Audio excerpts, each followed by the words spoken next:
Top quality और consistent performance के लिए सिर्फ सिल्वर पंप नाम याद रखना। રાજ્ય સરકાર દ્વારા આજે જ્યારે ખેડૂતોના હિત માટે સહાય પેકેજ જાહેર થવાની શક્યતાઓ સામે આવી રહી છે, ત્યારે ન્યૂઝ કેપિટલની ટીમ છે જે વાવ થરાદના સરહદીય પંથકના ખેડૂતો સાથે પહોંચી છે.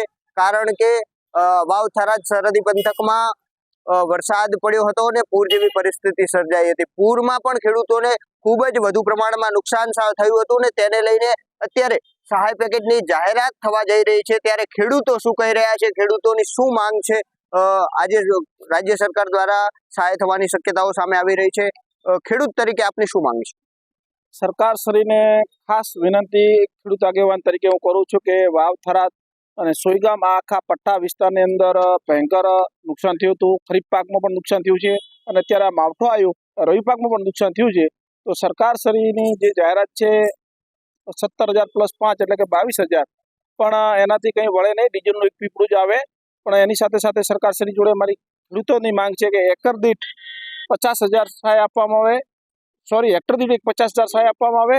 અને સાથે સાથે ખેડૂતોનું જે પાક ધિરાણ લીધેલું છે, જે બેંકોનું છે, સરકારી દેવું છે, એ સંપૂર્ણપણે માફ કરવામાં આવે, જેથી કરીને ખેડૂતોને આવનારી સિઝનમાં એક પાક ધિરાણ ભરવું ન પડે અને ખેડૂત દેવેદાર ન બને અને એમને જમીન વેચવાનો વારો ના આવે.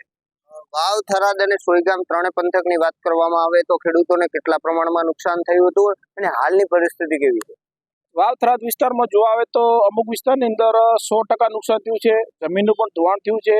અત્યારે આજની તારીખમાં પણ ખેડૂતોના ખેતરો પાણીથી ભરાયેલા પડ્યા છે. રવિ પાક બિલકુલ એમને થવાનો નથી અને અમુક વિસ્તારની અંદર 50%થી વધુ નુકસાન થયું છે. તો સરકારશ્રીએ એક વખત તો ખરીફ પાકનું સર્વે કર્યું છે, પણ આ માવઠાની અંદર જે ઉગતો પાક હતો એ પણ સંપૂર્ણપણે નષ્ટ થઈ ગયો છે. આ વિસ્તારની અંદર મુખ્યત્વે જીરું થાય છે. જીરાને ભેજવાળું વાતાવરણ બિલકુલ અનુકૂળ નથી, તો જેને લીધે જીરાનું વાવેતર થઈ શકે નહીં અને ક્યાંક થશે તો એ પણ પાછલા સિઝનમાં ઉત્તરાયણ ઉપર એ પાકની અંદર હિમ પડી અને બળી જવાની શક્યતાઓ છે. તો હજી બીજી વખત હું યાદ કરાવું છું કે ખેડૂતોનું જે બેંક ધિરાણ જે લીધેલું છે, પાક ધિરાણ, એ સંપૂર્ણપણે નાબૂદ કરવામાં આવે તો ખેડૂતો કંઈક અંશે સુખી થઈ શકે.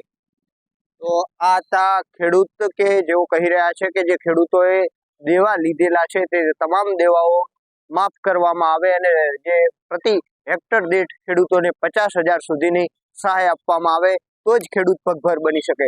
કારણ કે સરહદીય પંથકમાં જે પૂર જેવી પરિસ્થિતિમાં ખૂબ જ વધુ પ્રમાણમાં નુકસાન થયું હતું.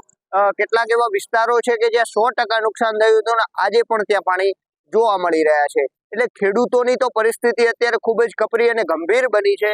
ત્યારે ખેડૂતો તો સરકારની આશા લઈને બેઠા છે કે રાજ્ય સરકાર સત્વરે સહાય પેકેજની જાહેરાત કરે અને સહાય પેકેજની અંદર ખેડૂતોની જે માંગ છે તે માંગ પૂરી થાય. મિત દવે, ન્યૂઝ કેપિટલ, વાવ થરાદ.